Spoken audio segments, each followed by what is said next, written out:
Greetings, everyone, and welcome to the big show. I am your host, Jerk. How's everybody doing? You doing good? Staying warm? It's still relatively chilly out here in sunny Los Angeles, but at least the rain has stopped for now. And while you may have missed it, what with it being what it is, this is actually a new campaign. And that means some brand new ships are being added for us to interview. No new ships? Just the Crotch Fester? Ugh. Huh. Then what are we doing here? Oh, that's right. Ouija has outraged the community once again, and that's going to bring us to today's guest. Ladies and gentlemen, please welcome back our very good friend, the legendary tier French Destroyer. Give it up for Kléber.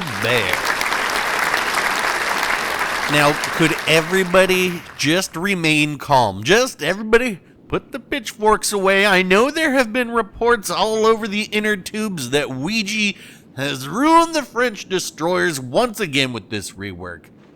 But that's why we have guests on, so they can provide some first-hand knowledge rather than rumor and innuendo. But first, the commander and modules up on the big screen, please, and it is none other than Philippe Hamburger with Old Bay Seasoning and the long arm of the law, Albert Cleves. Now, anyone who's been around these parts for any stretch of time might say, why jerk? That is the exact same build you had before. That's hardly embracing the spirit of the rework to make these gunboats, to which I say, did they make them gunboats? Or did they actually just buff them? You see, this little baguette is still saddled with those measly 6-kilometer torps, except, of course, with this build where we have 7.3-kilometer range. And, of course, the torpedo reload time was stretched out to an astronomical 80 seconds, except, of course, with this build we're at 72. The torp damage was reduced from 18,000 to a piddly 17,000, which, come on, what are you going to be able to sink with that? In exchange, all we got was a second main battery reload booster that lasts longer and guns that do more damage? I'm sensing sarcasm in your tone, jerk. Well, then you're astute, because I am being sarcastic. The quote-unquote nerfs to this ship amount to a hill of beans, but the buffs to the main battery reload booster are spicy indeed. Not only the extra use of it, but the more DPM from the guns and another salvo during the course of its usage.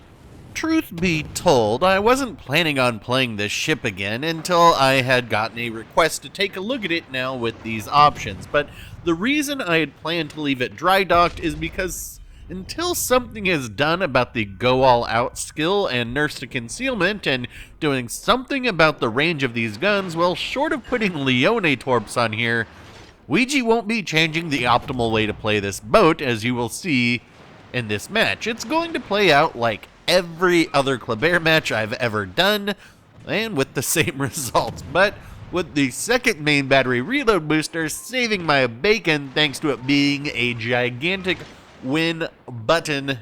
Can we get a double strike? Yes. And yes, okay. Obviously, I lost quite a bit more health than I would have liked to in that whole exchange, but taking out 2 Klébers and a battleship as a cherry on top, well, that was worth it in my opinion. And speaking of damage, some of you may have heard Prince Blip state that the Mogador has the French saturation gimmick built into it, and he was going to find out if the other French DDs do as well. So I reached out on the CC Discord for a follow-up, and the answer I got is, well, let's just summarize it as yes and no. It is apparently very complicated, so I would assume if you're expecting it to work exactly like PC, then that's a no. And if you have no idea what we're talking about, then it is a yes. Wait, should we make this video all clickbait and be like, Ouija lied again? Nah, let's just take a chill pill and let the good times roll, and I think you see where we're going right here. Montana, slowing down, getting into our extended torpedo range. We don't want to get off the cap.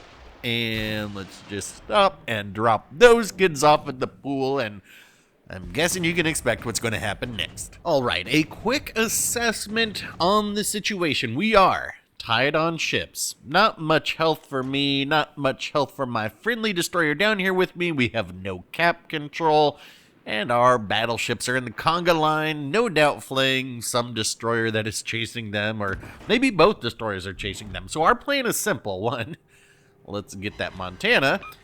We're going to flip this cap, and then we will split up, and I will go to C. Hopefully our other destroyer will go to A. And if the red destroyers were wise, they would be coming to find us, but this is legendary tier.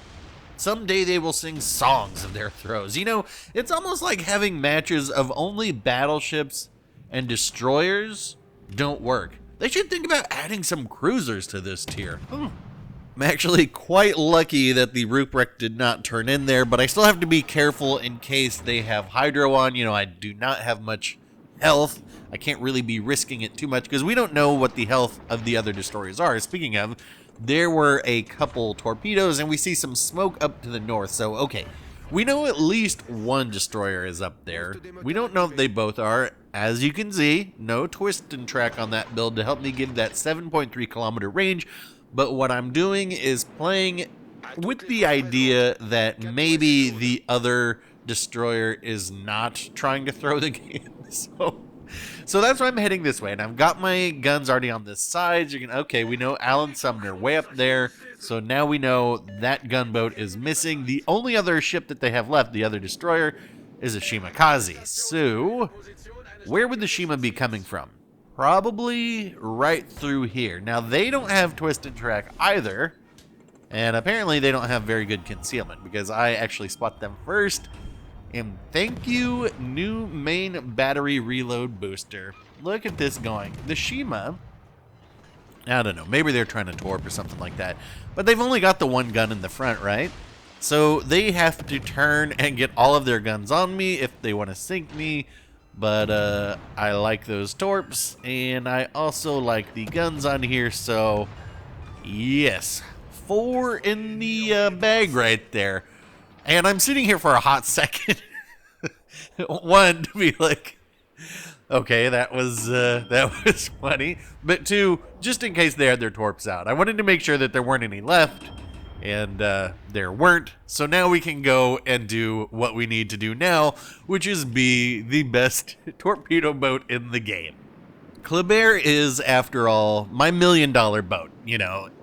Daring is certainly up there, and if the nerfs to the concealment and adjustments to the gun range are ever put into this and actually do something to this destroyer, then yeah, it might switch over to being the Daring. But as it is, even with these changes, if I can get 5.3 kilometers away with these, 85 knot torps, there's just nothing that's going to be able to compete with that, not with these guns as well. The guns, which are made even better. I actually do get spotted right there for a hot second as we turn out. And, you know, I think we know what's going to happen here. There are a lot of demon fish headed towards the Musashi. And what are they going to do? They can't do much. Let's just look over there and watch the beauty. Oh my god, only 17,000 damage per torp. Who can survive with that? And that is the Confederate, the high caliber, the Kraken 455. But like I said, it's just like every other Kléber game. So we have a 6-pack to pick up. And as we let this play out, let's think about what we could actually do here. First and foremost, what I would do with this ship, I would go back to the 8-kilometer torps. I would make the reload probably a good 90 to 100 seconds. I would also raise the concealment on this destroyer up to a very sensible amount. Something where, like, the lowest you could ever possibly get it would be like, I don't know, maybe 5.9 kilometers. Maybe even 6.2. Get it up there, you know, kind of in the Russian range. And then lastly, I would like these guns to be able to reach, you know, 13 to 14 kilometers at base. I'd like to be able to get them out to like 15 or so. Wait a minute, 15 kilometers? Actually, you know what? Yeah, 15 kilometers doesn't sound too bad. You know, you want to be able to zip around and use your guns and have a chance to react and That way, you know, if you're shooting your guns out there, you can't be dropping your torps all stealth. But in the meantime, it doesn't really matter because we still get to do stuff like that. All right, let's see the scoreboard.